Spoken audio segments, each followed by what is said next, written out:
to order. Mr. Secretary, may we have a roll call, please? Yes. Ms. Smith. Mrs. Secretary. Ms. Smith. Oh, yes, here, I'm here.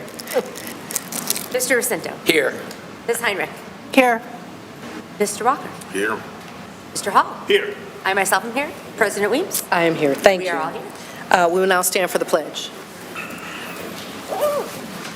I pledge allegiance to the flag of the United States of America and to the republic for which it stands, one nation, under God, indivisible, with liberty and justice for all. Thank you. Is there a motion to approve the agenda? I make a motion to approve the agenda. Support. Motion made by Trustee Jacinto, supported by Trustee Smith to approve the agenda. Is there any discussion? Seeing none, all in favor? Aye. Any opposed? Any abstentions? That motion passes.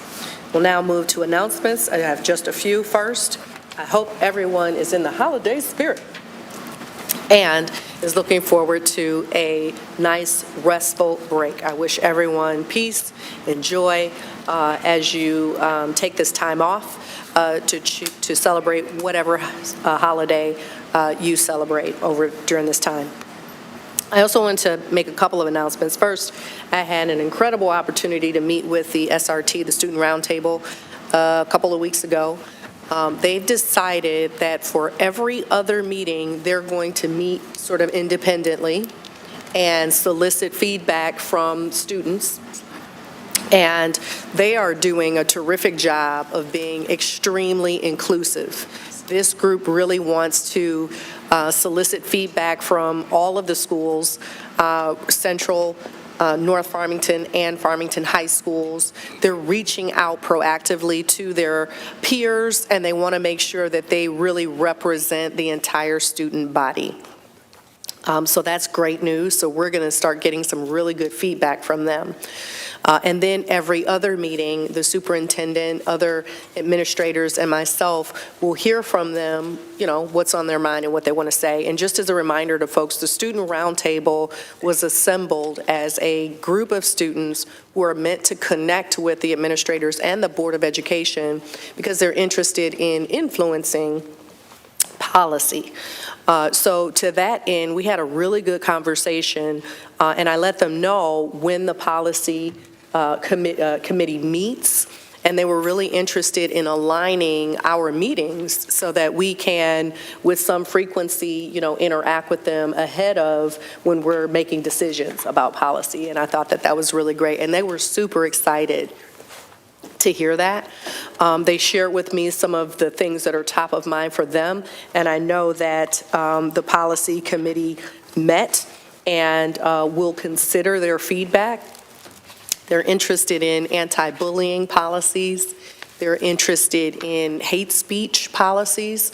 Some have made some comments about, what happens to someone who says something inappropriate? How do we address that? They mentioned they're interested in graduation requirements. They want to see where there might be opportunities to free up their schedule. They love the work that the district is already doing around being intentional and innovative in how we meet graduation requirements and, the potential for a course to satisfy more than one graduation requirement. They love that because they really want to free up their schedule because they want to learn more. They said to us, they're interested in more courses that help them live. They want to see where are the home ec courses. They want to see how can they learn to live independently. They talked about the fact that they love that finance is a required course now, but they think that there are some other courses that should be required too. And they mentioned public speaking as one that they thought was a life skill, communications, and several others. So I was really excited to hear from them. I can't wait to incorporate some of that feedback into the work that we're doing. I know that it's already happening thanks to Dr. Coffin, because I've seen the blueprint for the work that we're doing, and it was really exciting to hear about all of the stuff that they want that we're kind of already doing. But this concept of freeing up their schedule is something that, I'm hoping that we can explore more as a policy committee, particularly around opportunities to offer credit for things that they're already doing. As an example, and I think we've talked about it, but we haven't acted on it yet. If you play a sport for 4 years, there are some instances where like dance qualifies as PE. Well, how come, other sports and activities like that don't? So those are some of the things that we might consider. The other thing that I wanted to just make mention of, and this was just today, Dr. Coffin and I met with the cities in advance of our joint cities meeting in January to talk about the agenda. I was really pleased. Excuse me. You might have noticed my voice is a little raspy. I think it's kind of nice, but Too much singing it does. this time of year? That's exactly what it was. I was singing karaoke and I got a little carried away. I thought you were singing carols. No, and that's next, but made my cold worse. So I'm not contagious anymore, just so you know. Anyway, with respect to the joint cities, I was really pleased because they mentioned in a couple of areas that the district has really advanced on all of the next steps, and they have a little bit of work to do to catch up, I think. But that made me really proud of the work that Farmington Public Schools is doing. Many of the agenda topics that we had last time will reoccur because we want to make sure that we're updating ourselves on where we were, all the progress that has been made, and the next steps. So soon you will see a proposed agenda for the January meeting. Make sure that you respond when you see that come through. And then finally, a reminder, tomorrow is our IB graduation. It starts at 6:30. A public's welcome to join if you like. It's going to be at Farmington High School. And as a reminder, every year, our students come back and tell us how overprepared they are for college. The IB program is a phenomenal jewel in our district, and if you want your children to be stretched, I would really highly recommend that you consider the IB program. There's information that will be available to you starting in the 8th grade so that you can make some decisions about whether that might be a good choice for you. If your student is proactive and engaged and wants to be a thoughtful, sort of independent learner, that is the program for you, and I can almost guarantee you when they get through that IB program that they are more than prepared for next steps, whether it be college or something else. All right, that's it from me. We'll now move to public comments. This is the first opportunity of 2 to provide public comment. You only have 1 opportunity to do it, but you have 2 different time frames for when you can do it, whether now or after discussion items make sense for you. I currently have 4 cards.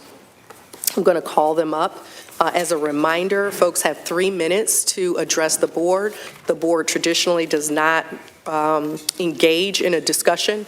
This is a public meeting held for purposes of board business, but we are listening to the public, not for purposes of responding. If a response is warranted, someone may address your comment or may respond to you after the board meeting.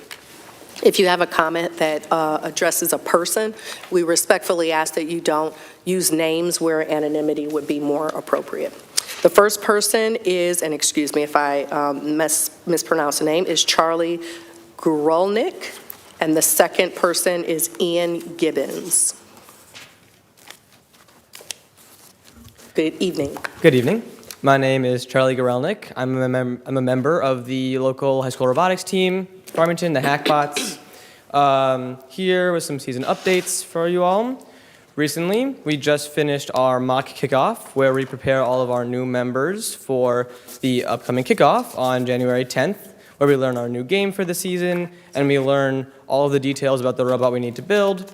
During mock kickoff, we have the students prototype either a shooter or an intake for specific game pieces, where they learn how to plan out their time and how to use all the tools needed to make kickoff run as smoothly as possible. On January 10th, like I said, is our actual kickoff, where we learn all the details of the new game we will be playing and around our competitions starting in March. We would love to see all of you come, if possible. I'm sure you would all like it. They're very interesting, fast-paced, and fun. Also here to thank you all for the STEM facility that has been decided will be built next year. We're all very grateful, and it is very necessary for the team. Thank you. Thank you. Next, we have Ian Gibbons, followed by William Lovaway. Hello. I'm also here on behalf of the Hackbots, but I'm here with some community involvement updates. On Sunday, we participated at an FLL event, that is First Lego League at Farmington STEAM Academy. That's kind of a pipeline into FIRST Robotics at the high school level. So it keeps them interested in robotics all throughout elementary, middle school, and high school until they get to us, and then they can go off to engineering and college.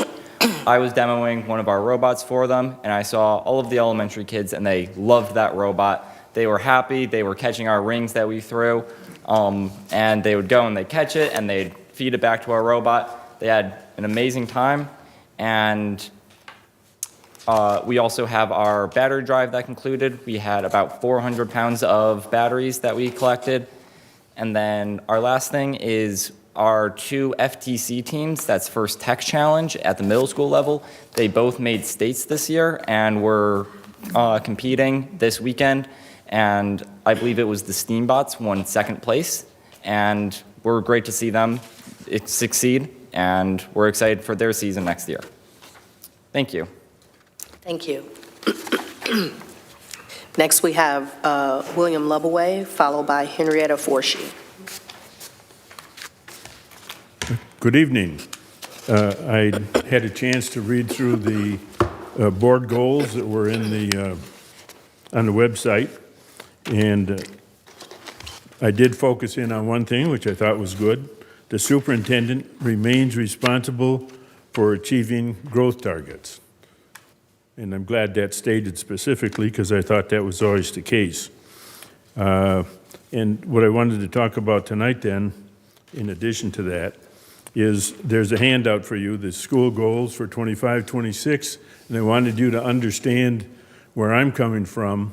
I took our letter grades that are shown or used by the state in most schools and compared how 4 districts compared to each other when we applied the grades to the reading proficiency.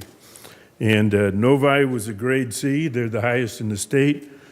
South Lyon is a D, and we saved the best for last. F for Farmington.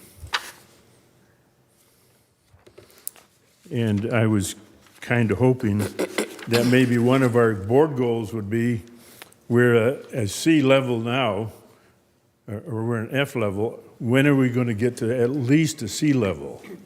And we're not alone in this state, so they're all pretty bad. The next thing I had here was how do your students measure up, just so you could get a little test. If you remember the test scale, would you be happy if your child brought home a test with 58% correct?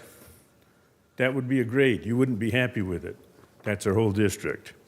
And Farmington School District, and you'll notice the date on this. This is 2024. It's 56% now. And there are a number of students who fall behind. So what I would like you to do is look at the this list. And the last thing I have is my April 5th, 2022 public comment, and it has to do with our proclamation, which I still don't know if that's in effect. You took it off the website, and I didn't get a straight answer on whether it's still in effect, but that will certainly affect where we go. What I say in here is we ought to stop indoctrinating the children and start teaching them. I don't think we've been doing that, and that's why we have failed.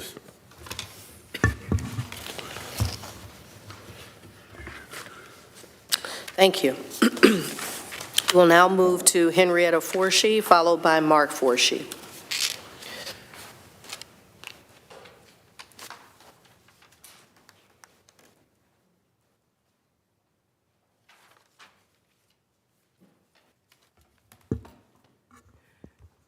Good evening, President and Superintendent. I am here to raise serious safety and transparency concerns related to how gender identity issues are increasingly addressed around children and adolescents. These concerns are documented in a recent investigative article by the Free Press based on recorded statements made privately by medical professionals themselves.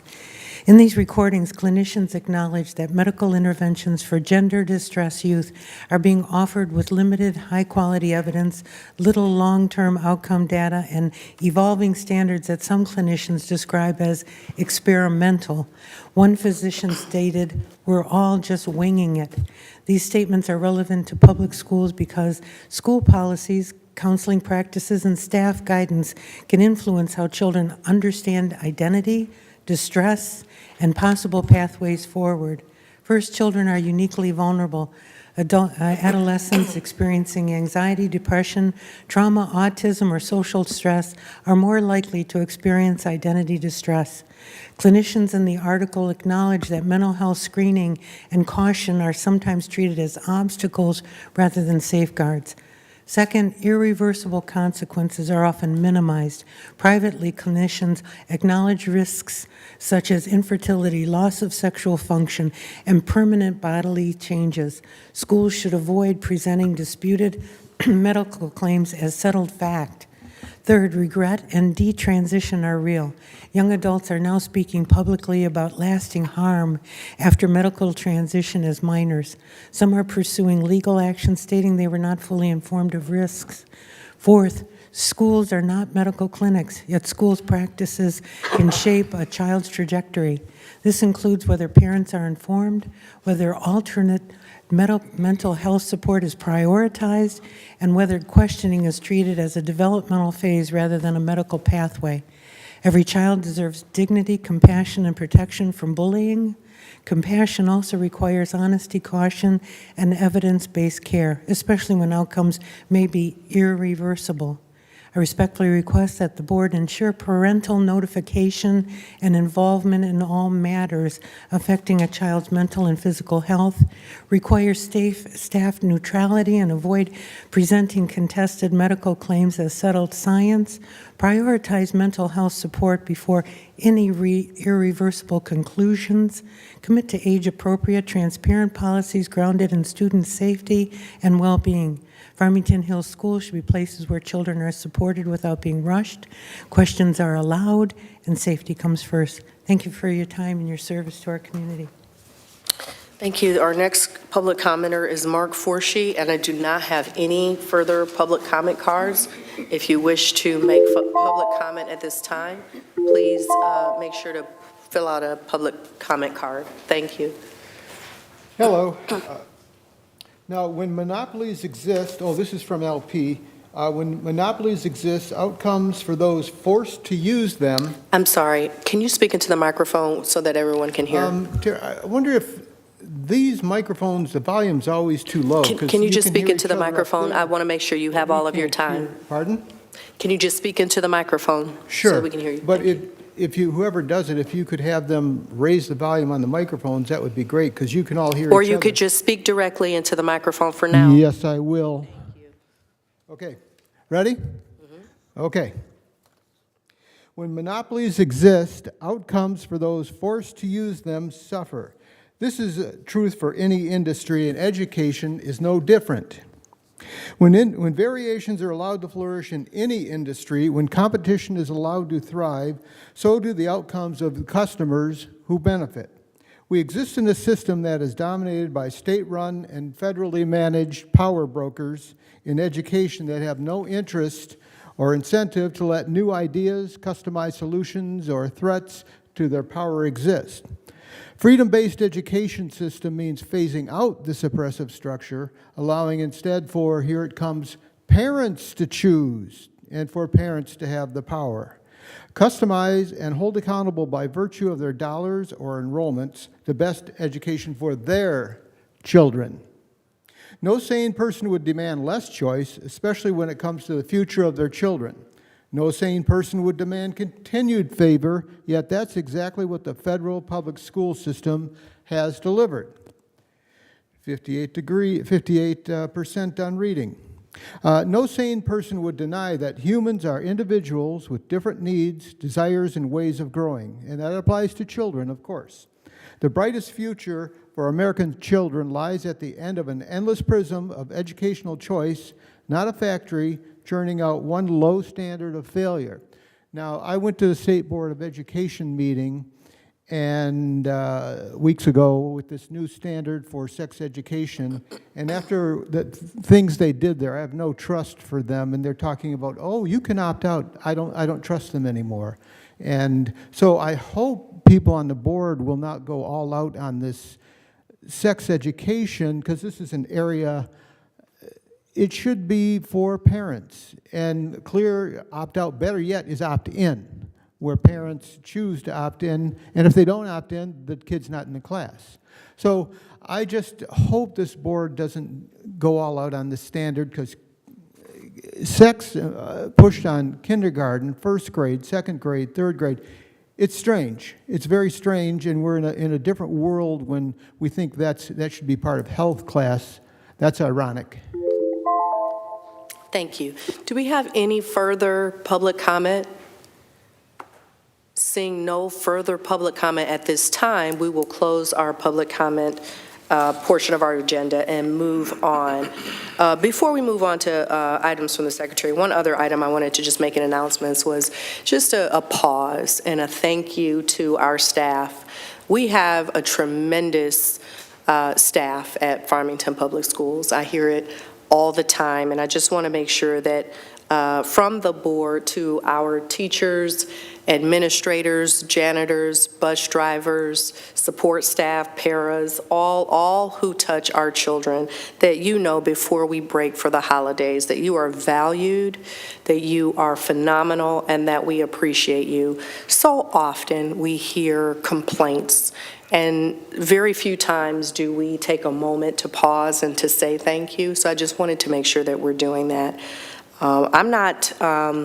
I do want to acknowledge that there are opportunities for us to make improvements as a system, and I am really proud of this board and our administration for doing the hard work that it takes to do that. You know, we've been teaching the same way for hundreds of years, right? And our environment has changed, our children have changed, the world has changed, and we are changing with them. But to say that our teachers aren't doing a phenomenal job is just not the message that I ever want our staff and our teachers to ever leave any board meeting feeling. So I just wanted to make sure that that was acknowledged before we move on to items from the Secretary. Ms. Secretary? Yes. The board received communications regarding the Farmington High School IB Castle newsletter, the December 2025 edition, and the Office of Head Start notifications. The board acknowledges all communications and responds as appropriate. A list of correspondence is included in the board packet, which is available on the FTS website. That is all. Thank you. We'll now move to the legislative update. Yeah, thank you. Just quickly, the continuing saga of 31AA. I know the last meeting we had taken some action on that. The court cases are still in progress. The civil case in Michigan has gone before the judge, and she's taken under advisement. And then the federal case will go on the 18th, and I believe both decisions hopefully will be by the 19th. I think what we're hearing from Miller, Canfield, and Masby is that they will still render some decisions. Again, as we mentioned, if we need to change our decision, we will. And then just quickly, another bill that has left the House committee onto the House is just something on vaccines, and we'll monitor that. It just hasn't gone beyond that, but just requiring schools to be more, post more of their vaccine numbers publicly. So that's it. Thank you. We'll now move to district updates. Dr. Coffin? All right, thank you, President Weems, and thank you for your kind words to our staff who do work tirelessly to support our students. And and each other. And this past couple of weeks, as we know, the month of December is really action-packed. So just a few key updates to share since our last board meeting. I was able to attend the Greater Farmington Chamber of Commerce Holiday Charity Luncheon, and it was another huge success. This year, they raised over $2,400 for the CARES of Farmington Hills organization, which was a phenomenal amount to be able to feed students in our community. Being represented and having Farmington Public Schools at these events not only supports the local services, but ensures that our district remains visible and an active partner in a shared community partner for the well-being of all. Additionally, I enjoyed connecting with many of our district staff and families this weekend at the Lanigan Elementary Craft Show. I also got to see Santa, so that was fun. I also attended the swearing-in ceremony of Farmington Hills Mayor and was able to connect with many elected officials and families from Farmington Hills. A recent major highlight was the fact that FPS hosted a significant Leader in Me event last week at North Farmington High School. We welcomed Ms. Muriel Summers and Dr. David Hatch, and their presence drew representatives from 26 different school districts across the state. Muriel is known across the world for her work in creating the Leader in Me model for schools, which is based on Stephen Covey's work of 7 Habits of Highly Effective People. As a principal at A.B. Combs Elementary, Ms. Summers adapted this work into the 7 Habits framework, and then the rest, as they say, is history. I want to thank Ms. Rhonda Henry for the extensive coordination that she did to coordinate that event, as well as our building leaders and our amazing student panel from Hillside, Lanigan, and Longacre, who really stole the show. The event showcased the amazing work that we're doing with the Leader in Me program now that we are recognized as a district Leader in Me program, and we are really positioning ourselves as a leader at the state in cultivating student leadership. In the area of academic success, these few weeks have been filled with excellent examples of preparing our students not only for high school but beyond. I've enjoyed walk and talks with the administrators at Farmington High and Hillside Elementary. They're giving me an on-the-ground perspective of what's happening and the successes in each of our buildings. Last night, I had the opportunity to attend the Farmington High School general election debate, truly seeing the power of authentic learning experience playing out as part of a high school civics class. A huge shout out to Mr. Patah for creating this experience for his students. And I'm really looking forward tomorrow to attending the art gala that will be right here in this room, and then traveling over to Farmington High for the IB graduation ceremony. Finally, was able to serve as a panelist for Farmington STEAM Academy, the 8th graders capstone projects. They did their first presentation of the school year. So providing that initial feedback to the students is really a key part of their learning process, helping them frame their research and their presentations that I'll be able to see a couple more times towards the end of the school year. I'd also like to take a moment now to just acknowledge the upcoming holiday season and our winter break. To you all, to our dedicated board members, to our staff, our students, and our families, please accept my warmest wishes for a relaxing and peaceful break. I hope this time allows everyone to recharge and connect with their loved ones. As we look forward to the new year, I want to wish everyone celebrating Hanukkah, Christmas, Kwanzaa, and New Year's Day a joyous and memorable holiday. And thank you, everyone, for your tireless commitment for this first half of the school year.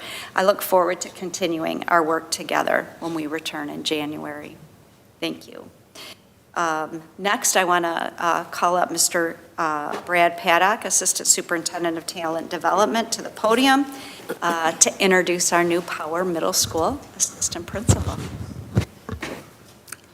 Good evening, Dr. Coffin, President Weems and the board, and members of our community watching from home. Tonight, I have the pleasure of introducing the newest member of the FPS administrative team here in Farmington. Our search for the new assistant principal at Power Middle School began in October and was a comprehensive and highly competitive process. The second posting attracted an impressive field of 56 candidates. Multiple dedicated hiring teams, facilitated by me, conducted a total of 4 rounds of interviews to find the ideal assistant principal leader for our students, staff, and parent community at Power. It is with great excitement that I introduce the successful candidate from the extensive search, and that is Miss Christine Strickler. At this time, I'd ask Christine to please join alongside me as I say a few words of introduction. Ms. Strickler brings a robust and diverse background in education that spans the classroom, curriculum development, and school administration. She earned her bachelor's degree in mathematics. That's right, Mrs. Heinrich. She earned her bachelor's degree in mathematics from California State University and her master's in educational leadership from Western Governors University. Her career reflects a strong commitment to student achievement. She has served as an 8th grade math teacher and spent 4 years as a mathematics program specialist for grades 6 through 12, giving her a deep understanding of core curriculum and instruction at the secondary level. Her leadership experience is equally extensive. Ms. Strickler has previously served as an assistant principal for 1 year and notably as an elementary school principal for 2 years. Most recently, since 2024, Ms. Strickler has been a special education resource room teacher, honing her skills and supporting the inclusive needs of all learners. This unique combination of her experiences in mathematics, special education, and proven school leadership makes her an outstanding addition to our administrative team at Power, working in collaboration with Principal Jody Middleton. We are confident that Ms. Strickler's expertise and dedication will be an invaluable asset to the students and staff at Power. Christine, on behalf of Dr. Coffin and her cabinet team, congratulations. We hope your leadership skills will shine right here in Farmington for years to come. And to the board, Christine and I await your favorable decision later this evening as part of the personnel consent agenda, so she can hopefully start right after the holiday break and New Year's break starting on January 5th. Please join me in offering a warm welcome to our new assistant principal, Christine Strickler.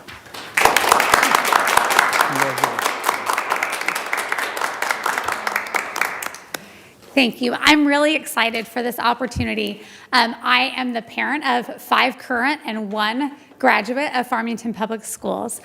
So I am invested in this work, and I see the great things that the district is doing and the great direction that it's going with the support of the board, with the support of district leadership and the staff that's at the school sites working every day in and out for what's best for kids. So I'm really grateful to be part of this team and excited for what comes next, for all the opportunities that we will have and create for children. That is wonderful. I just want to say on behalf of the board, welcome. We are thrilled that you're here. Your resume is impressive. I had no idea that you were so vested in the district. That makes me even happier that you chose to come home and to be with us. I look forward to meeting you more and getting to know you more, but thank you so much for joining our team. Thank you. Thank you. Thank you.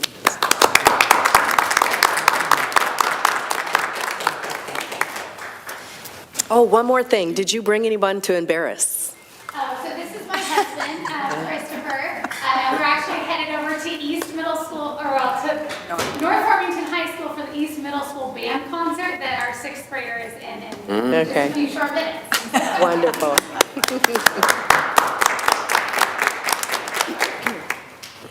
All right, thank you. Next, I would like to invite Ms. Rhonda Henry, Assistant Superintendent for Innovation and Strategic Initiatives, along with Ms. Margaret Hendrickson, our Director of Curriculum Instruction and Assessment, to the podium to share a presentation on the integration of AI tools.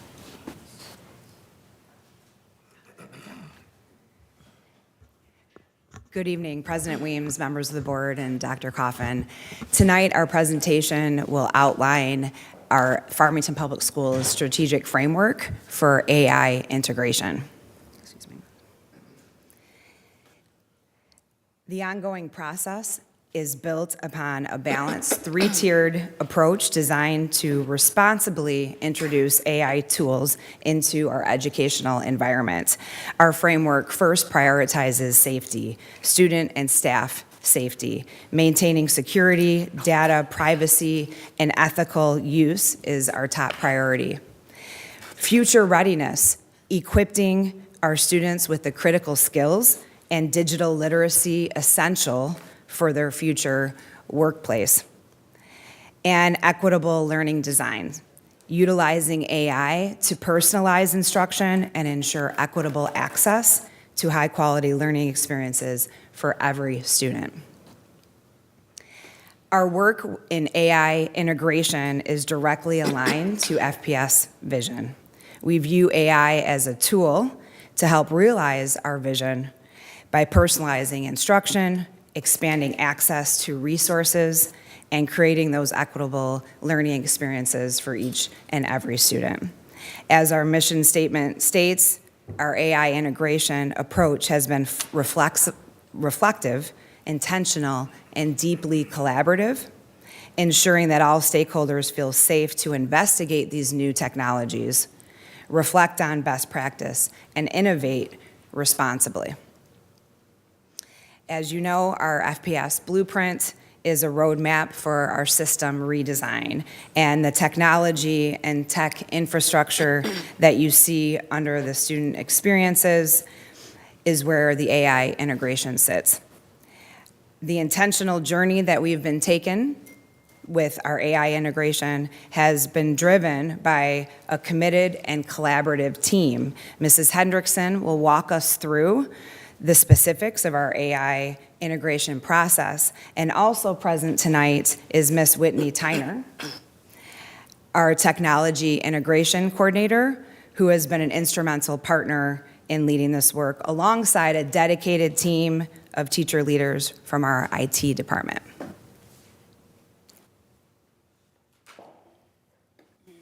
As we think about that first word within our mission is really about taking an investigative approach to our work. And so AI literally came on overnight. I remember when ChatGPT was first released, and I was at a Future of Learning Council meeting, and all of a sudden they showed us ChatGPT and how you could design an authentic learning task using ChatGPT, and it was released a couple days later. And so from that moment, we have taken advantage of regional, state, and national ways to connect to the AI work in public education and beyond. And in learning, we started to think about how we were going to vet tools and what kind of district guidance we were going to provide. We started to look at different AI tools that could possibly be part of what we would choose for Farmington Public Schools, so we started to see what we might want to select. And coming into this school year, with that under our belt, we have begun adult professional learning with our K-12 staff. And are, as you'll hear in a few moments, providing some very specific AI-selected tools for Farmington to use this school year. Knowing that safety is of utmost priority, we must leverage the learning that we have done around AI tools to make sure we're creating safety and making intentional choices. So a couple things were created in response to wanting to prioritize safety. You'll see up there, as the board has seen before, is our AI vetting tool. We have set up a number of criteria. We look at any tool that comes before us. We identify whether they meet or don't meet certain criteria, and that gives us a screening way to say we would support or not support this tool. We obviously think about that tool in full context of its educational use and don't rely solely on the output of this vetting tool, but allow this to inform our decision-making. While we were developing the AI vetting tool, we also created a comprehensive AI guidance document that outlines academic integrity, privacy and safety, and the ways AI could be used for students and for staff. We also created, as support of the board, our data privacy agreement. So each technology tool partner that we enter into an agreement must adhere to and abide by our data privacy agreement. So we need to have an informed approach based on safety and privacy first, while also learning about the learning benefits and outcomes from integrating AI into our system. As we think about privacy, one of the most important things to remember is to never enter personally identifiable information, or PII. And so we list there the different types of things an adult and a student should never enter into an AI tool. And so as part of our work, we need to continue to communicate to staff and students to never enter personally identifiable information. As we think about developing partnerships with different AI tools, one of the things we look for is, I call it self-contained. Whitney has kind of helped my understanding in this. We make sure that any AI tools we use are secure. It's a local environment, which means nothing from inside the tool leaves the district's control to be used by, for example, if you know a little bit more about AI, sometimes those tools are using information inputted in order to train those models. And so none of the tools that we use do that piece. So that's a third level of thing that we look at in terms of safety and privacy. We know AI came upon us very quickly. At one time, it was the internet came on us very quickly, and we all wondered, what role would it play in teaching and learning? So what we recognize is, with our profile of a lifelong learner being critical competencies that our students will need in their future, we recognize that AI has a connection to that, and that AI is a skill set in and of itself that is considered one of the fastest growing skill sets needed, in addition to creative thinking, in addition to analytical thinking, in addition to resilience, flexibility, and agility that you'll see in our profile. So AI and our profile in combination really sets our students up for future preparedness. So with that in mind, we also recognize that there are some daily nuts and bolts that we need to support our students' data literacy. And we know that we don't want AI to replace learning. We want it to be a tool to enhance and support learning and creativity. And so recognizing that AI is here, we have developed an FPS classroom AI usage scale. So it's a scale of 1 to 4, with 0 being no use of AI and 4 being full use of AI with human oversight. What this means is, when a teacher provides an assignment to students, they can clearly communicate the way in which they are allowed to use AI on that assignment. It creates an open dialogue between teacher and student and the range of uses that AI can play in an assignment. With that said, if a student is going to use AI as part of assignment, it's important they understand how to cite AI, just as we cite our other resources. And if they use AI, how are they disclosing the ways in which they used AI? So one of the things to help prepare students is we provide a guidance for teachers to support them in communicating with students as to appropriate use of AI. As we think about safety and we think about preparing students, we wanted our staff to start thinking about, how can AI be used to design the learning experience for our students? So as I noted earlier, we started professional development this year around AI, and every staff member engaged in a course that looked at 5 different areas: academic integrity, which we kind of already referenced a little bit, personal identifiable information, and certain guardrails around safety within AI. But a bulk of that was about, what are the roles that AI can play for students and teachers, and how could we use some select tools to redesign a learning experience? So our staff was taken through looking at a lesson and redesigning it with different tools in play. So we need to start beginning our staff in developing that skill for redesigning for purpose. We've always had technology tools in our system that exploded during the pandemic as we supported online learning, and those tools have remained in our system. Many of those tools we've already had have been upgraded to include AI. We have obviously vetted those to make sure we were comfortable with those AI add-ons, but we also started looking at all the tools out there that were powered by AI that we could add to our toolkit. Brisk, Magma Math, and School AI are tools that we are launching this school year staff-wide. And it's important to understand as part of safety that some tools can only be used with some grade levels.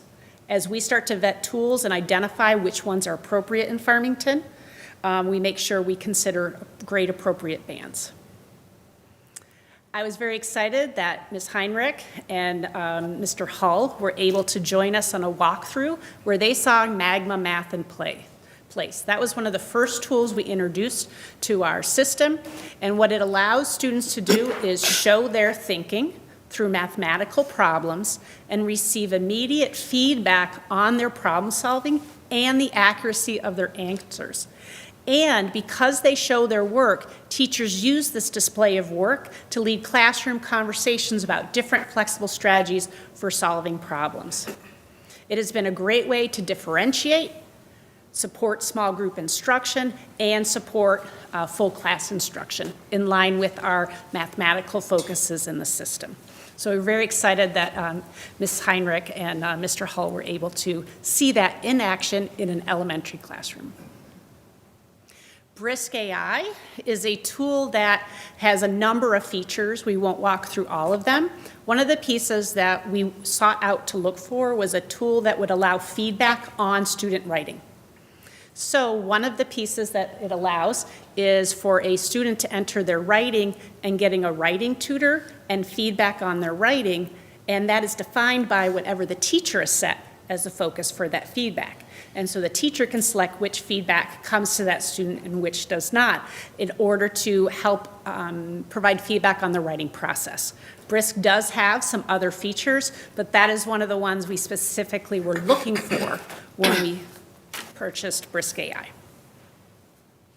The last of the tools that we entered fresh this year was School AI. School AI is very much an efficiency tool and a design tool for teachers to think about how they could develop lesson plans, develop rubrics, differentiation opportunity for their lessons. So it's very much a support. Teachers are still leading the direction of learning and the design of learning, but having a cognitive, think of it as a collaborative partner in their design and working with these tools with their peers.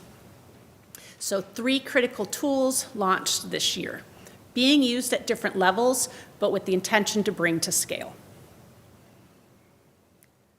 Lastly, we know with all the conversations around AI, it's really important for us to realize these tools do not stand alone.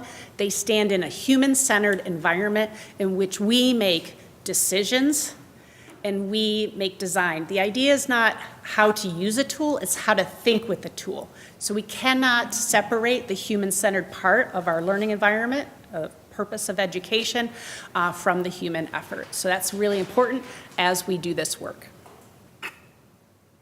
We have shared a number of resources over the last year with the Board of Education. All of those I referenced in our presentation, and they are here for you to look at on an individual document basis, so just wanted to make sure you had that.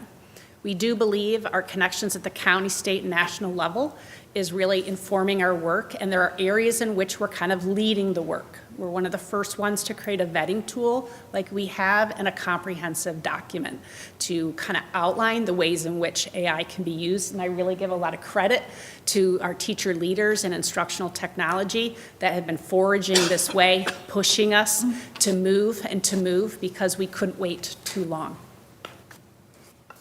So again, all of this work is tied to our intention to prepare students for the future, living into AI through investigating, reflecting, and innovating.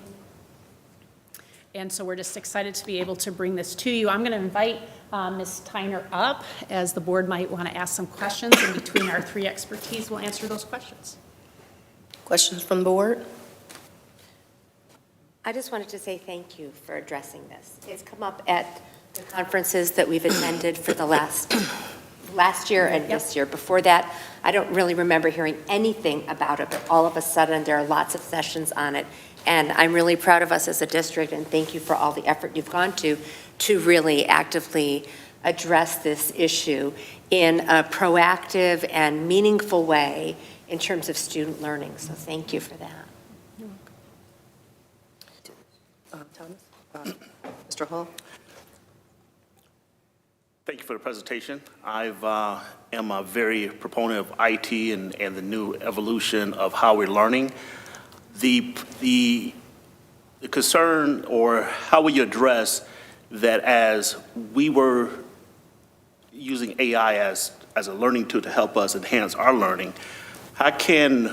is there any safeguards, or how do you feel in the future in which that since we're training the robot then is not in turn training us, as in taking over our thoughts and, I don't want to, like a, famous 1984 movie or whatever, that's you don't have any kind of control of. I'm just want to make sure how we're able to still have our own characteristics and our own learning. Yeah, I think that goes to all three of those pillars of safety, preparing students, and teachers designing learning experiences. The tools we're bringing in are augmentative in nature, where they're enhancing the work. They aren't a open chatbot to the world of the internet, like open ChatGPT and things like that. They are very insular in terms of their function and their role. And so a situation like that will not pop up in the types of tools we're integrating. We do have some tools that create chatbots where you can load content of your own into the chatbot, like anything I want around chemistry in my class, and the kids can talk to that chatbot through messaging and asking questions, but it never goes through to content that has not been loaded into the chatbot by the teacher. And so it's really important the tools that we select have boundaries and guardrails that are supportive of the teaching and learning environment, and so that is not what we're endeavoring to do. Do you think that's a fair description? Yeah, absolutely. School AI, in fact, is part of what Margaret is talking about. That's actually part of the personalized learning that this particular tool has to offer our students. So if I'm in the classroom and I want to upload all of my unit work that the students and I have done together for a specific unit, students can then interact with that tool and utilize it for personalized learning experiences. Perhaps utilizing it for a review or clarification or, in fact, a tutor. They're able to do that through this particular tool. And once again, as Margaret said, all of the information that is uploaded into the particular chatbot through School AI that we get to create as teachers, that information comes only from within. I am so excited about this presentation tonight. First of all, anytime I can get a George Orwell 1984 mention is a good night as far as I'm concerned as a science fiction lover, so thank you for quoting that classic. But secondly, I think the two biggest items mentioned that really speak to the level of safety and vetting that was done is centered around the closed environment of the AI model, but more importantly for my purposes, that human oversight piece. That's going to be the tool that's going to really help the student to really understand that this is a tool and not something that takes over for them. That ethical piece will be driven home, I think, incredibly well, and so I'm really happy to hear that. And as a continuation, earlier in your presentation when you mentioned the AI skill set becoming one of the fastest growing skill sets needed for careers. I read something recently that said that 60% of the jobs that we have today didn't exist around 20 years ago. And now the same thing is going to happen probably in less time because of AI and how quickly it's going to turn things over. And so my hope is as we continue to work through this and integrate this into our learning, that we begin to think about career and skill sets that we can tangibly and intentionally tie into the learning, making the learning that much more relevant to the student in terms of career as well as what they're doing in the classroom. But I think this is a really fertile foundation for some good stuff for our students later on down the road. Wonderful presentation and job. Thank you. Trustee Smith? Thank you. Echoing on the rest of my colleagues, thank you for this presentation. I've been trying to wrestle with how are we going to start teaching our students hands-on and bringing them into this century. This situation with students not being able to learn or what have you, this will help them.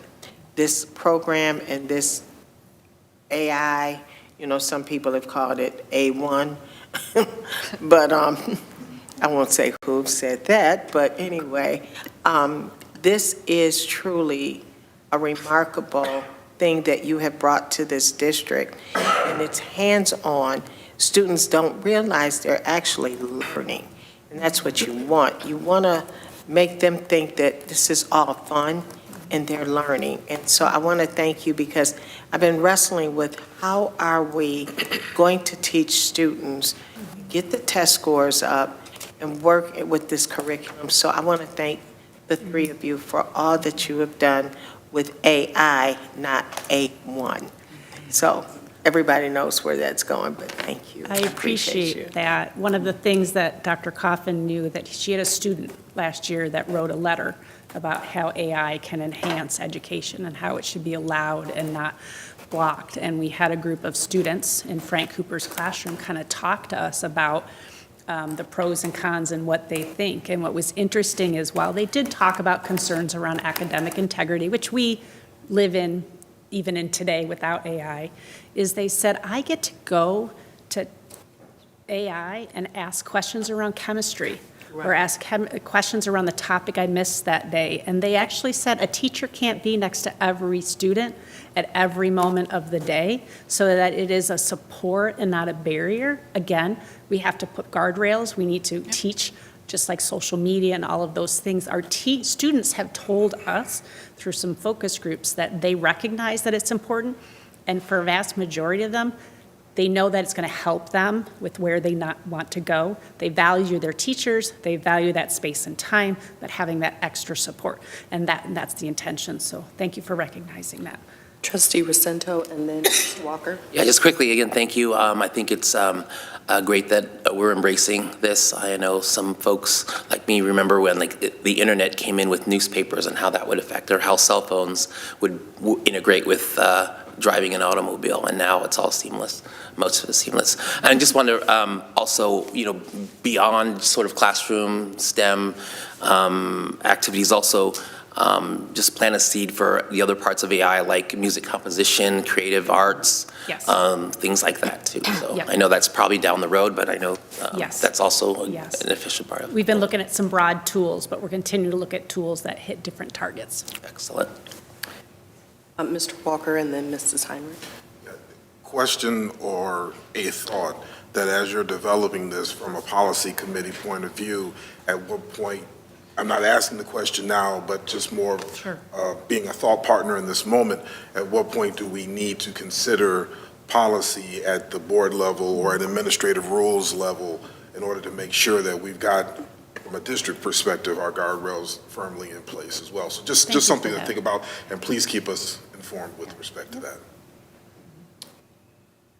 Yeah, I'm just thinking, I appreciate the fact that the district is intentional in approaching it as far as setting up guidelines, staff development. I know there's concerns, oftentimes there's concerns about too much technology and too much screen time and too much, kids are spending all day on their Chromebooks, and so it's just concerns about balancing the human interaction and the electronic interaction. And one of the things that I appreciate when we were invited to look at the Magna Math, although I didn't realize it was an AI program. I mean, I thought it was just a math program. But I didn't see it replacing the human interaction. And so I think it's important that the district is intentional on working with the teachers and the professional development to use it as a tool, just as a calculator is a tool, and just as pencil and paper is a tool, because the world that our students are growing up in is a technological world, but to realize that you still need the human interaction skills. And so it's just, I guess I appreciate the challenges that you have, and I appreciate the fact that this presentation started out with you, the research into it and the guidelines and the structure and the structured approach that we're taking with this. And so I just want to express appreciation for that. You're welcome. You're welcome. And just maybe, you know, have part of that messaging to the parents when the kids are using it in school, how it's not replacing the teacher or the interaction, but how it's supporting it. Great. I want to thank you for the presentation. I think it's very timely. We've gotten lots of feedback from parents about AI, and you know, I started out probably a couple of years ago being very anxious and have, you know, gotten more comfortable. I actually took a CPA course today. I'm just required to keep up some credits, and one of the subjects was around AI and how, you know, everyone's going to, I don't want to say everyone, but the world is evolving. And if we're not incorporating AI, we're going to be left behind, right? There are lots of opportunities to leverage this work to be more efficient and to reduce administrative tasks and burdens and really leverage the time saved to provide more insight and do more of the analysis and things that we want to be able to do where human, you know, thought is more required and where we should be spending more of our time. Where I get concerned is I love the fact that you've done some work to identify the AI tools that are approved by the district, if you will, that we are going to leverage. But I'm more concerned about the AI tools out there that are not, you know, sponsored by our district and, you know, really understanding their usage, both by our staff and by our students. And so, you know, when I hear reports of folks leveraging AI to grade papers maybe, or where students are using them to write papers, I know that there are other tools out there that exist, because I've seen them and used them, that can identify where AI has been used to write a paper. So maybe we can leverage some of those tools to identify the new form of plagiarism, if you will. Like, I'm trying to figure out, like, how do we encourage our students to continue to independently think, but also use AI where appropriate. We know they're going to use AI outside of what we've identified as appropriate, and maybe there's a way where on our Chromebooks we're limiting, you know, use of certain sites and so forth to only the areas where we've identified as approved. But in the meantime, you know, if you can take a test and sort of take a picture and the thing gives you all the answers, like, how are we solving for that? And to Trustee Walker's point, like, where is board policy needed here? But more importantly, we can develop all the policy we want. It's really what's happening on the ground and in practice that I feel like we need to develop a culture around what's acceptable and what's not acceptable. That's the part that's really concerning me. But what I'm encouraged by is our kids are talking about this. They're talking about academic integrity. The student roundtable specifically was, you know, really interested in making sure that they've got some standards, which I find really great. But again, I am concerned that, you know, when all of the answers can be provided to you, how do we continue to encourage critical thinking? I like your point where, you know, over time we always get new tools that help us. I'm pretty sure no one wanted kids to use the calculator before, right? That felt like, no, we need to be adding on your own. But now we've learned, okay, how to use the calculator. I think this is the same thing, but it's way bigger. And I'm trying to figure out how to how to develop some policy here that can help steer the way. So we don't have the answer yet, but I think it's a good start to have the conversation. And the good news is all of those pros and cons that you've shared are the pros and cons our students are talking about. It's at the regional, state, and national level, and those are all the things we're trying to figure out. And it's that culture of learning that's critical, the types of tasks we're designing for kids. Some are, and so I appreciate all your insight because it's where we're thinking as well. So. Mr. Walker? Just one more question. You mentioned that we were leading the way in certain aspects of this. Does the county have its own AI policy developed as yet?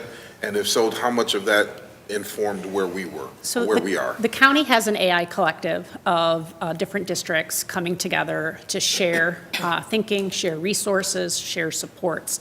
They don't necessarily have policy they're handing us, but they're creating a collaborative space for us to network and to talk. And in fact, they just hired a new consultant that I think started about a month or two ago to kind of lead this AI work and bring our districts together. Some of the resources we used to inform our work actually came out of the ISD, same thing that came out of Michigan Virtual. There were a number of different organizations, and we leveraged pieces that were created by Oakland schools, because one of their roles is to help us accelerate our learning and provide us some things to help in our local decision making. Okay, thank you. Yeah, if I could just say one more thing about Ms. Heinrich's comment as well as Ms. Weems, yours, regarding the intentionality and the timing, the intentionality of safety and the timing of AI arriving in this world.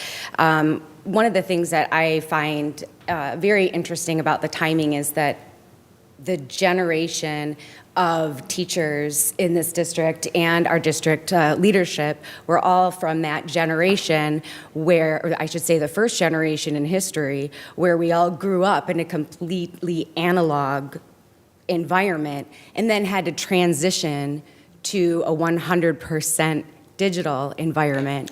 That's really interesting. So it's just really, I think we actually are, this is the right timing for it, right? Because we are those educators who have lived before, during, and now we are a part of the after. So I do think that we are the perfect generation to lead the educational, or to help our students learn how to utilize AI innovatively and in ways that we never thought possible. Thank you for the evening tonight. Thank you for that. I think we're okay to move ahead to the next district update, but before we do that, I just want to take a little bit of privilege and read a note that we just received from a student. We received a note from a North Farmington senior. Hi all, I am grateful for all the opportunities provided to me by the Farmington Public Schools District. I just learned that I was admitted to the University of Michigan College of Engineering in Ann Arbor. I am interested in studying chemical engineering and the environment. I am your poster child for the possibilities of an FPS education. I went to Alameda, Wood Creek, Warner, and then North Farmington. A math teacher came to my elementary school to teach a handful of us middle school level math. I hope you find ways to keep programs like this going. I credit that opportunity for putting me on the road to my UMich acceptance letter today. Keep making the FPS education world class. Wow. Yeah, so Nice. I just noticed that not all of you were on that, and I wanted to share that with you. So just a little bit of our why, and hopefully put a smile on your face before we leave for the holidays. Excellent. Thank you, Chair. All right, thank you. Next, I'd like to welcome Miss Amy Cecina from Plant Moran and Mr. Wes Prescott, our Technology Director, to the podium to share an update on the 2020 IT bond. All right. Thank you for welcoming us to present an update. We appreciate it. I know we come every year or so to meet with you guys, and just wanted to kind of keep you up to date with where we are. So as you know, the bond passed in 2020, and so we've got about 5 years of technology that we have been working hard to implement. So we broke it down in a couple of categories. We have instructional technology, we have instructional support technology, so instructional stuff that actually touches the students. The instructional support is things like teacher support, staff support, things that don't directly touch the students. And then we also have security and safety. So I'll kind of give you an update of where we've been and where we're going. So instructional technology, we, in 2021 and 2022, we implemented, we provided all new student Chromebooks, K-12. And so those are, you'll see in our future updates, those are starting to age out. We have a life cycle replacement of 4 to 5 years for those, and so we're looking at replacing those. Teacher devices, we just recently replaced. We included docking stations, so we took the desktops out of the classroom. We gave the teachers laptops to allow more flexibility in the classroom to move around. They also have the monitors and the docking stations, so they can function how they used to as well if they prefer to. Secondary lab devices, so we have a number of labs, CTE labs, we have general labs in the secondary buildings. And so those devices get refreshed on a regular basis. There's a 5-year refresh cycle, different labs each year, just depending on what one is up for renewal. Classroom AV, so we put all new interactive flat panels in all the classrooms. We did the elementaries in STEAM in 2022. We did all the secondary buildings in 2023. And we had large area AV in 2024, so that involved the cafeterias in the auditoriums in the secondary buildings as well. Some additional completed projects, so we did conference room AV along with when we did the classroom AV, we equipped the conference rooms with a flat panel. We replaced the copiers in 2022-23, and sometimes you'll see a range just depending on the timing of the implementation. Sometimes if the project is especially large, we'll tackle it over a couple of summers just so it's easier to for adaptation for the teachers and for the vendors to complete the work. Support staff devices and docking stations were in 2024 as well. We redid where we added video surveillance at the elementary buildings and the support buildings, and that started in 2023. We just finished up some this year, and we are looking, I'll save the looking for a minute later. We're doing more of that soon as well. Infrastructure, so this is the stuff that's kind of non-glamorous but necessary. So we have the wireless network upgrades, so we did that in 2023. So that is everything where you're able to connect with your laptop without plugging in. Students are able to connect in all the classrooms. And then the even less glamorous is the cabling infrastructure, but something that's definitely necessary. So that is the cabling where you plug your phones into. You'll see little jacks. I don't see any off the top of my head. They're around here where you plug the jacks, your phone in, you can plug your computer into, you can plug the interactive flat panels into. What we had was good, but it was aging. It was an older standard. It wasn't going to support future technology. And so we went through and we did the elementary, all elementaries last summer. We did Visions and the new admin building when they opened. And we also did facilities and transportation this past summer. So that brings us 2 projects in process. So right now we are kind of finishing up the first round of cabling infrastructure upgrades. So we're doing this building, we're doing Farmington Early Childhood. Only about half of that, because half of it when it was just built was actually, we built it with a new standard. So we just didn't redo the old back then, so we are redoing that now. And we're also doing the warehouse. Now we're not recabling the warehouse, we're just upgrading the connectivity to some areas that are still going to be running. The video surveillance, we're upgrading the closets and the fiber. And then something that is exciting, especially for the students, new student devices are coming, starting, actually, the tech team was out delivering some of them today. And so some of the buildings got some of their first rounds today. It's going to go through the spring, so start really heavy-duty deployment in January, going through kind of spring break. And so if you have students here, you'll see them come home with a nice new Chromebook. So they should be excited about that. And something to note with that too, and I think Wes probably talked about this when that was approved, but the district went through a very significant process to really vet what the right option was for students, and that's something that I don't necessarily see in all districts, and so I think it was really good. And even the fact that the students were surveyed for that too was really neat. All right, planned projects, so we have curriculum-specific funding, and that goes to provide funding for various projects. It's not set for any specific projects. It's used for things like music education, special education. The new STEM edition will have some funding from there. So it's just something that is an allocation that allows us to provide funding for those curriculum items. And then in 2026, we also have instructional support technology devices. Also planned in 2026, we're planning to do the rest of the video surveillance. So the secondary buildings, we are redoing their video surveillance is a little older, 7 to 8 years old. We are doing kind of a whole refresh, looking at, are the cameras in the right locations? Do we need to move them some? We're putting all new cameras in. And we are also looking at additional locations for the elementary buildings. So we surveyed the elementaries and asked them, are your cameras sufficient? Do you need a couple extra here or there? And we just got all that feedback back, so we're looking through that now to determine how we proceed with those. Other projects, so we have structured cabling going in. Again, that is the non-glamorous, but that will take place over this summer, starting in April, going through the summer for the secondary buildings. And a network refresh, so the thing that all those cables plug into. And so that keeps everything running as well. And so that's in 2026.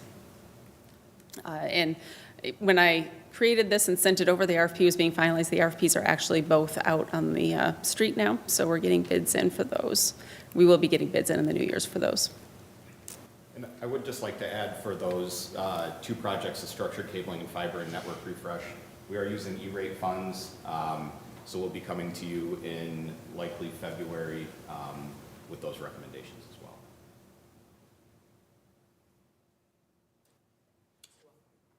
Timely presentation with what we just received with AI.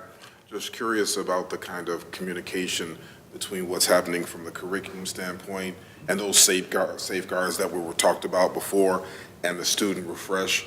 I saw a hand signal in the back that said we're like this. I just wanted to Yeah. So we meet monthly as a steering committee, and all the folks that were up here are on the steering committee, and we also meet with Whitney weekly. Okay. So yeah, there's very, very tight integration.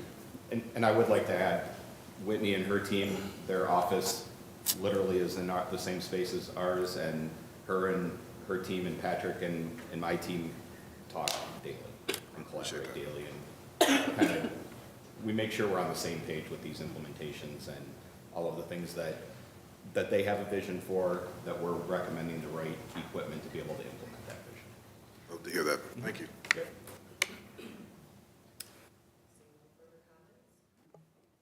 I think that, thank you for your presentation. Thank you. Thank you. We're now going to move on to reports from board committees. Mr. Walker? Okay. Excuse me. The Policy and Board Governance Committee, we met on December 11th. Present was myself, Trustee Vicento, Trustee Weems was absent due to illness, however, did call in at the conclusion of the meeting, sounding terrible, I might add. But nonetheless, offered thoughts and commentary at that point. We had two recommendations that were brought before the committee for Policy 2005 around behavior. A discussion took place regarding the recommended language for Miller Johnson on this Policy 2005. Our recommendation to the board will be that the board retains the current policy language as it is written. This item will be moved to the December 16th Board of Education regular meeting for discussion, which will be coming up on our next agenda item. The other recommendation that was brought before us was Policy 4003, new conditions of employment, employees and recording devices. And in our discussion, there was some proposed adopted language that we would like to have some discussion around on today, and then moved toward an action item should the board deem that necessary as well, and we'll share that in just a moment. And then there was a discussion around President Weems has mentioned, I believe, on several occasions about some proposed policy listings that has been thought about in the past, and we brought that forward for a brief discussion on the part of the committee. We're going to bring it up as a part of discussion tonight in greater detail. The definite thought that we want to push forward is that we would like to have at our board meetings more discussion as a board around the policy because to President Weems' point and quote, this is the one time that we are able to get together as a full board and have this kind of discussion and get full thought around direction and where we're going with respect to that. There was a school club policy was listed on the agenda, but we're moving that to a proposed policy agenda list for discussion again at future governance committee meetings. And I also would like to add, and this is something that's been happening within the lines here a little bit, but as mentioned earlier with respect to student roundtable, there is going to be an effort, spoken with Dr. Coffin about, to engage all 3 high schools on policy as well. She mentioned there was a discussion with the student roundtable last year that I had around policy. It was very well received, and given that, especially for me personally, but I believe for everybody here on the board, keeping student voices centered at what we do, how we do it, the thoughts that we have, especially as it impacts them directly, I don't think we go wrong in hearing from our students. And so we're going to move as judiciously as possible to start engaging the students, all kinds of students, in getting their feedback around that, hopefully starting somewhere within the first quarter of the new year is the plan. And so that's the report from the policy committee. Thank you. I know we have a discussion item, so if anyone has any questions, that would be the appropriate time to bring it up. So with that, we will move to discussion items. The first is the review of the recommended board policy updates. Okay. Trustee Walker. All righty. Is someone manning this behind the scenes, I'm assuming? Okay. All righty. Just want to make sure that we talked about science fiction. Did AI take over this at this point? But this is the policy that was referenced in the report of Policy 2005 around behavior. The current policy language that we see here on the left around personal electronic devices, this lends itself specifically more to student use of said electronic devices. And after reviewing the language that we currently have, it is again the committee's recommendation that this language is sufficient for policy as it relates to students specifically. And so with that, I'll pause to see if there's any discussion or any thoughts around the committee's recommendation to the board. Just a comment question. I know last year the secondary schools rolled out guidelines on personal electronic devices.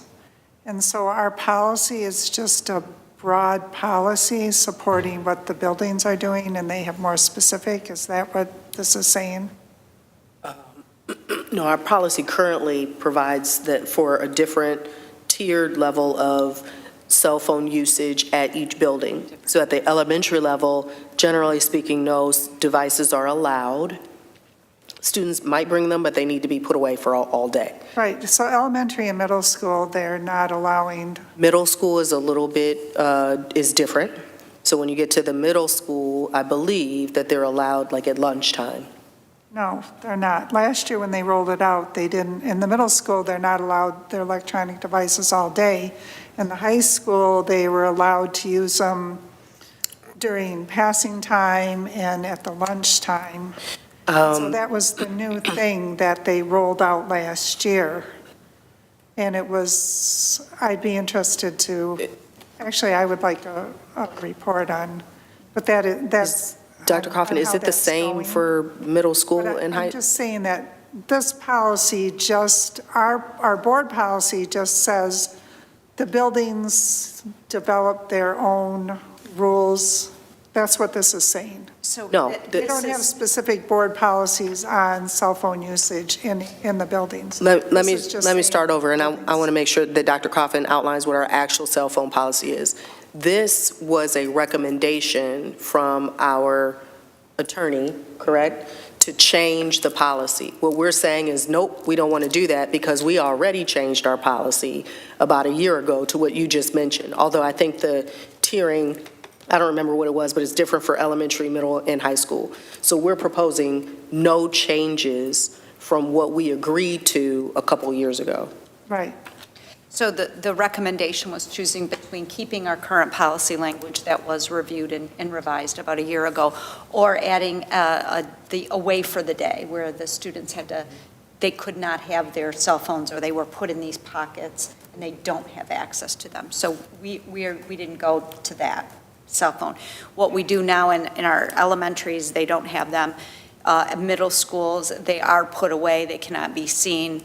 They do probably get them out at lunch, or they keep them in their lockers. That's what the recommendation is. For the high schools, every building or every classroom has the pockets, and the students put their cell phones in their pockets unless the teacher believes they need to use them for some class project or what they're working on. So we felt that, in addition, we did update our positive culture handbook to address some of the consequences in the event that they violated the policy. So to your point, do we have anything more specific? That is in our, our code of conduct. So we haven't ran into an issue where we haven't had all the tools we need to be able to enforce the use of cell phones. Just because there's been discussion out in the media that school boards should have a policy away for the day or whatever. And so I'm just saying our policy says we're not doing that. We're putting it at a building control level. Yeah. And so we're not making a district policy. That's what I was just reinforcing. Yeah. So effectively, what our policy as it currently reads allows us to do is more so to the point of Dr. Coffin, that gives her the administrative regulation opportunity to design specific policy for the tiered systems that we have in place. If we went with the recommended language that they were putting forth with this away for the day, we effectively bind all of the schools, or at least whatever schools that it would immediately impact, to this one way, and that would not allow them the flexibility to utilize the devices in an appropriate manner, which is what is stated in like the first two paragraphs of this policy, in an appropriate manner necessary for academic purposes. So we keep this policy, for lack of a better term, at a 50,000-foot level, trusting in the administrative regulations, which allows an opportunity for greater enforcement within the schools from secondary to middle to elementary. Like a differentiated kind of approach. Bingo. So hopefully that I explained that better. I'm sorry. I'm trying to deal with my own little issues over here. Okay. Any further discussion on this policy 2005 around personal electronic devices here? Okay. With that said, then the second one is policy 4003 under the conditions of employment. I believe this one is connected to specifically a policy that was put forth by HR a little bit ago, and we are expanding it with some proposed adopted language. If whomever is working this in the back could switch that to page 2, I guess it would be, so that they can see the changes in red. Is that possible? Yep. There we go. Scrolling it up right there. There we are. So as you can see, this is in addition to the new policy that we just approved not too long ago. What you see there in red is really just a greater or a better defining of, and when we talk about employees not being able to use personal electronic devices to broadcast or record audio images or video images of any student. It just said student, it implied staff, and all we did with this recommendation was to pull out and call out staff or staff members as a part of that group that cannot be recorded without permission or whenever it would be appropriate to do so. That is the real change to that. Is there any, discussion around this recommendation of language? Thank you for making that specific. That is the committee, but thank you. Yep. Hearing none, moving on then to prioritization of board policy topics. I believe that'll be the next page. It should be a list. I'm not sure if that's in. It may not be. If it's not, it's not a huge thing. You should see, though, in your board packet, there were a list of a number of different items that was brought forth before the committee, as proposed and brought forth by President Weems, around things that we should have some discussion around as a board, when we think about and work on our policy. In our committee discussion, however, it was lifted up by Dr. Coffin, some of these items are being addressed either through law and/or some administrative regulations that are currently in place.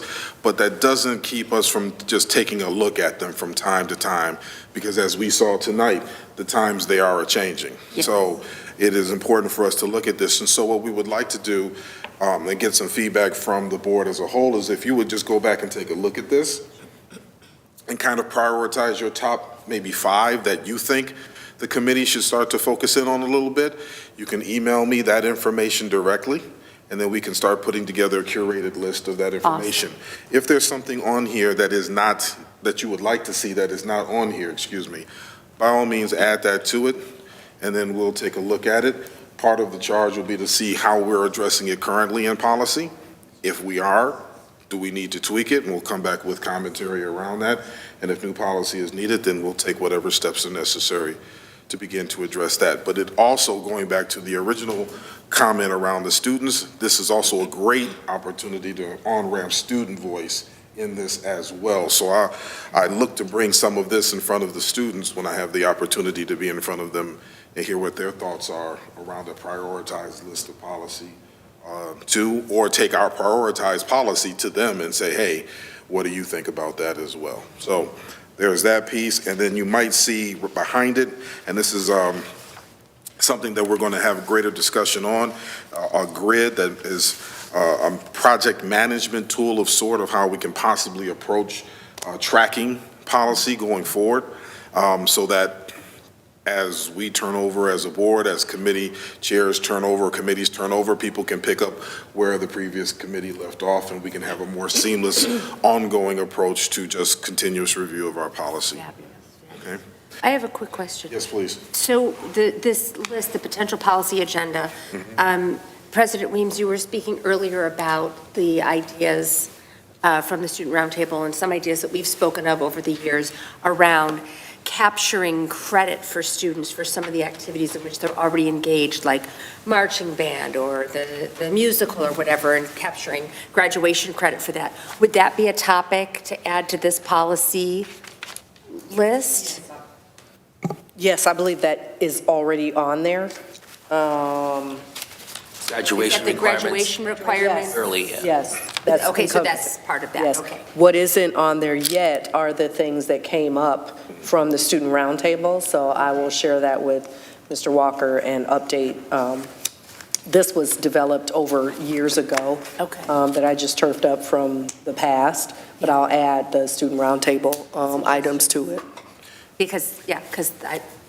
And in support of what you just commented on, I encourage everyone to please don't worry about whether or not it's here. Put it down. Put it there The anyway. worst thing that happens is we find out, okay, it either falls underneath something else, or it could be cobbled together with another topic, or in the case of what Dr. Coffin and the committee talked about, this is already being addressed in law, so this is not even a subject matter for us to deal with, or it's being addressed in some other manner that maybe as a committee, we wouldn't have to take a step back from. Awesome. So please, feel free, put it together, send it to me, we'll continue to curate and update you, hopefully, I would like to think by the next meeting, if not, certainly after the next policy and committee meeting. Also, thank you for the proposed project management tool, because it makes visible the ongoing work of the committee, so that, as you said, going forward, future members of the committee will be able to see what's been addressed and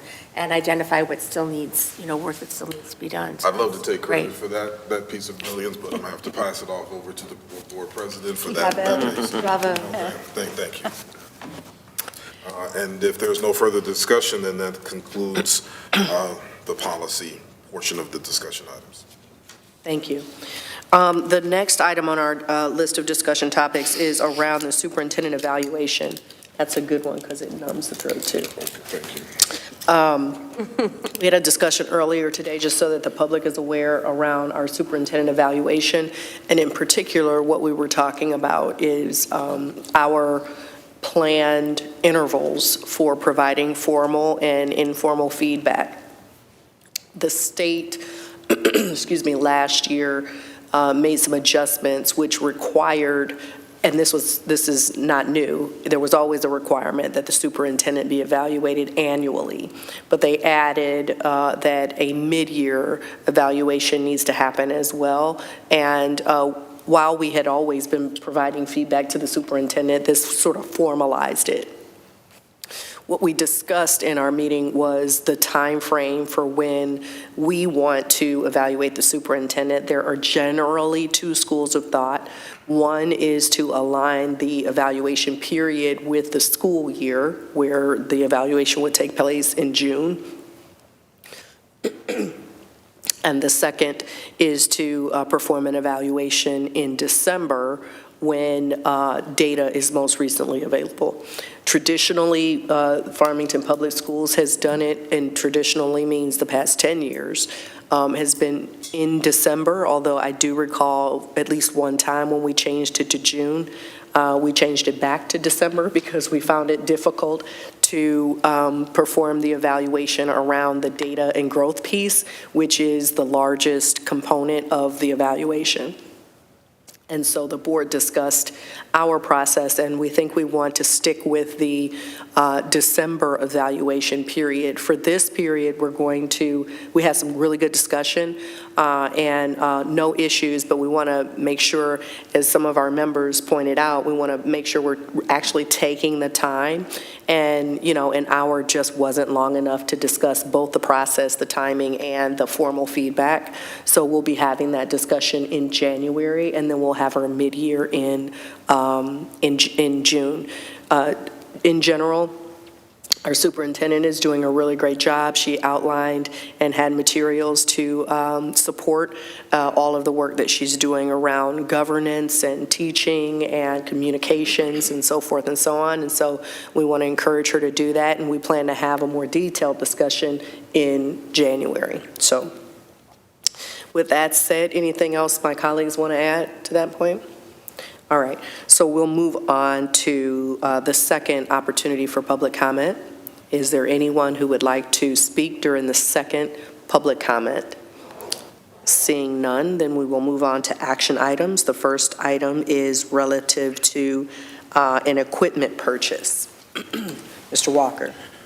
I move that the Board of Education approve the purchase of 8 warming cabinets from Gold Star Products, funding through the Nutrition Service Fund, at a cost not to exceed $80,000 as presented. Support. Motion made by Trustee Walker, supported by Trustee Smith, to approve the purchase of 8 warming cabinets from Gold Star Products, funded through the Nutrition Services Fund, at a cost not to exceed $80,000. Is there any discussion? Seeing none, may we have a roll call vote? Yes, Ms. Smith. Yes. Mr. Jacinto. Yes. Ms. Heinrich. Yes. Mr. Walker. Yes. Mr. Hull. Yes. I myself am a yes. President Weems. Yes. Okay. Thank you. That motion passes. Next is the OCSBA resolutions. Mrs. Actually, do you care? Mrs. Heinrich, Trustee Heinrich. I apologize. I saw 2 hands. You go ahead. Okay. I move that the Board of Education approve the 2 proposed OCSBA resolutions: 1, supporting nonpartisan school board elections, and 2, advocating for full funding of Early On Michigan, an early intervention program as presented, and to waive the second reading. Support. Motion made by Trustee Heinrich, supported by Trustee Smith, to approve the 2 proposed OCSBA resolutions: 1, supporting nonpartisan school board elections, and 2, advocating for full funding of Early On Michigan and early intervention program as presented, and to waive the second reading. Is there any discussion? No, I just want to share that this is something that, if our board approves it, then our administrative assistant has to submit the documentation to Oakland County School Board Association. So I just wanted noted for the record, because she's not here today. Thank you for Make that. sure it gets submitted on time. Any other discussion? Seeing none, let's have a roll call vote. Ms. Secretary, please. Okay. Ms. Smith. Yes. Mr. Jacinto? Yes. Ms. Heinrich? Yes. Mr. Walker? Yes. Mr. Hull? Yes. I myself am yes. Ms. Weems? Yes. Okay. That motion passes. Items from the treasurer. Trustee? Treasurer Heinrich? I've got that. Okay. I move that the Board of Education approve the expenditures as outlined in the expenditure printout dated December 16th, 2025 as follows. General Fund, $20,073,413. General Fund Athletics, $204,417. Debt Fund, $307. Capital Projects 2023 Bond Fund, $370,930. Nutrition Services Fund, $1,161,628. Benefits Stabilization Fund, $2,782,915. Total, $24,593,610. Support. Motion made by trustee Heinrich, supported by trustee Smith to approve the expenditure report. Are there any discussion? Seeing none, all in favor? Aye. Any opposed? Any abstentions? That motion passes. Next, we have the consent agenda. I move that the Board of Education approve the December 16, 2025 consent agenda as follows. Item A, approval of minutes. Number 1, December 2nd, 2025 regular meeting. Number 2, December 11, 2025 Policy Board Governance Committee meeting, as well as item B, personnel items. Second. Motion made by trustee Walker, supported by trustee Rosento, to approve the consent agenda. Is there any discussion? Seeing none, all in favor? Aye. Any opposed? Any abstentions? Okay, that motion passes. All right, next we have reports from board representatives. Do we have any reports? Mrs. Heinrich? Yeah, the Oakland County School Board Association meeting, the December meeting is tomorrow, but we're not going because we have IB graduation. Yeah. But the January 21st meeting, they're going to have tabletop discussions on the Pearls of Wisdom. And there was a survey sent out. Did all of our board members get that survey? All right, so I would encourage you to fill out that survey and return it because the officers are going to prepare responses and prepare so it should be a good meeting as far as meaningful topics and informative and opportunities to really elevate and, have discussions on how we can be effective in serving on our role as trustees. May I add something to what Ms. Heinrich was saying? Especially for our newer board members, attending the OCSBA dinners is a great way to get to know people from other neighboring districts. And I have found it very helpful over the years because there have been times when they've had ideas for how to handle certain things that have been helpful to us or helpful to me, and other times when they've called us for help with certain things. Well, it sounds like you're doing thus and such with your cell phone policy, or how did you handle this situation that came up in your community? And so it's a great way to network with other board members from other districts, and then you get to see them once a month. So it's a great way to build And that's the purpose of this program. Yes. For opportunities for those discussions. I've really enjoyed it. Have the leadership, share their years of wisdom. Thank you. Mrs. Smith? So if I'm not mistaken, that meeting, that comes out of our budget as board members. So that will cut, so for example, if Mr. Hall and Mr. Rosito wanted to go to another conference, that would affect their funding. Yes. Correct? It comes out of the board budget, but what you bring up is a really good point, and I've been having some behind-the-scenes conversations about that, and I hope to be able to return to you all with an update on how we're going to address the board budget and board education specifically. Because I would love to see all of us, well, I've been on here forever, so I've been to these dinners. It was at one point on the board of directors. So, but I would encourage the newer board members to take part and see that, as well be able to go to these conferences and conventions without it hurting them and their funds ongoing. Agreed. And it's not huge, but yes, yep, that shouldn't be a problem. Yeah, I didn't think it was our conference fund. I thought that was a budget. I mean, we have a board budget. I would assume but that it's comes out not of the part board I don't budget. think it's part of the conference allocation. It's part of the, It's not a conference. it's part of the overall board budget. All Overall- of that will come out of the overall board budget. Mhm. yeah, Mhm. but not the allocated to individual board members for conferences. That I've taken the whole budget and allocated it to each board member. Okay, Yeah. So yes, in effect.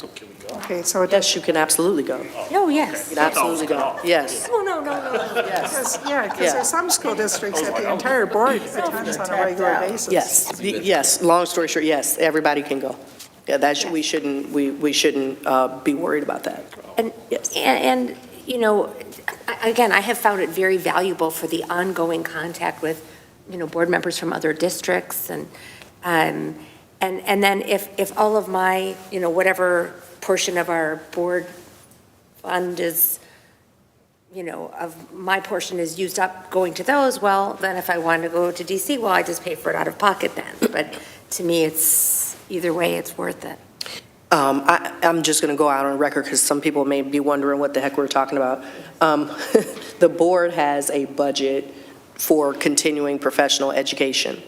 And over time, that budget has not been sufficient to address the education of our members. And so we need to address it because I think we want to encourage continuing professional education the same we do for our staff. And so I really want to thank Dr. Coffin. I asked her to do a little bit of research on this, and I found that we were actually being a bit conservative. So I'm going to come back to you with an update on continuing professional education. It was interesting, actually, that some of the feedback that Dr. Coffin got, and she shared it with me. I'm happy to share it with you. I think it was like a dozen districts who were all saying, we don't have that problem. Like you have members who want to go to educate themselves. Like we wish we had that problem. So I want to commend you all. And I mean, we're have been a certified board for the past couple of years, and that's not the case with a lot of other boards. So I'm really proud of us for that reason, and I think we should, be encouraging each other to do things like this, inclusive of, things where we get education credits and things where we get the opportunity to, network with other boards across the state and the county. So I'm going to come back to you on our process for that going forward. The February conference is virtual, but they have CBA classes. A number of them are reimbursed, but so I was under the assumption if we wanted to sign up for a CBA class, we could. My first year on the board, I thought that you had to devote the whole weekend, and then I learned it's like, oh, you can just sign up for one class. Oh, yeah, for the Winter Institute. Kill the whole weekend. Yeah. So it's a good way to get continuing credits. And the Oakland County School Board Association always has a program, and so you do get continuing education credits. For that as part of well, our board certification. Mm-hmm. And then I think, is anyone besides Ms. Heinrich and I going to the Equity and Advocacy Conference? Can't hear you. Is anyone besides the two of us signing up for the Equity and Advocacy Conference? Is that the one out of state? In Washington. It's in Washington, No, D.C.? not yet. Not yet? So I think after I share some more updated information with Perhaps. you, maybe some folks will have a different perspective. So Okay. It's rather costly, and with the funding that we do get, so for the public, we get a certain amount of money, but it doesn't roll over. So for example, I have not done anything this year So that money will not roll over for next year. So say we get $20, because it feels like it. That 20 does not roll over and I get 40 next year. Let me be clear. We do not get money. We Well, no, have we a don't budget get money and we don't go to attend and conferences. party. So No I one know is there's getting a any couple money. of people thinking that. So We I just do want to be clear. actually go, we don't get the money, but we look for housing when we're there, and we look for food if they don't feed us. And the conference, too, is expensive usually. Right, and if it's out of state, you have to pay for that. So at the end of the day, if we get $20 this year, that 20 doesn't roll over to 40. And then if you don't go then, it just doesn't accumulate. So at the end of the day, it's not like when a teacher or Dr. Coffin wants to go to a conference or what have you. We just happen to be a board that likes to, we're nerds. We like to go. We want to go and educate ourselves, and others have asked us, well, how are you doing certain things? And we're not doing it, and we're finding out that we have been in a better situation than other school districts. Yeah, but we've been restricting ourselves essentially to about one conference a year is what it boils down to. And so if folks have a desire to do more than that, we should figure that out, especially where the Michigan conferences, especially the virtual ones, are not as expensive. That's not going to be a problem. So look for me to outline something for all of us to look at, and then I'll be interested in your feedback. Thank you for that, and Dr. Coffin as well. There's one thing I just wanted to do. I wanted to congratulate Mark Terry on his upcoming retirement at the end of this month. Mark has been with Farmington Public Schools for 46 and a half years, starting out as a teenager helping in the bus yard, and most recently as a maintenance professional in our facilities management. So I think he's going to have a splendid holiday. Right?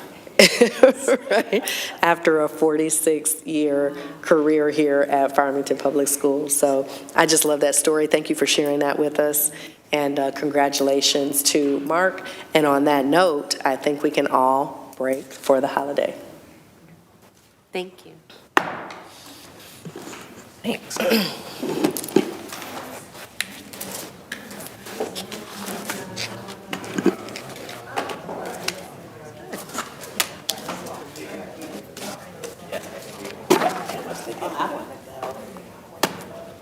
You celebrate Christmas? Yeah. Merry Christmas. Brad, did you get your salad? Okay, good. Yeah, Oh. we do.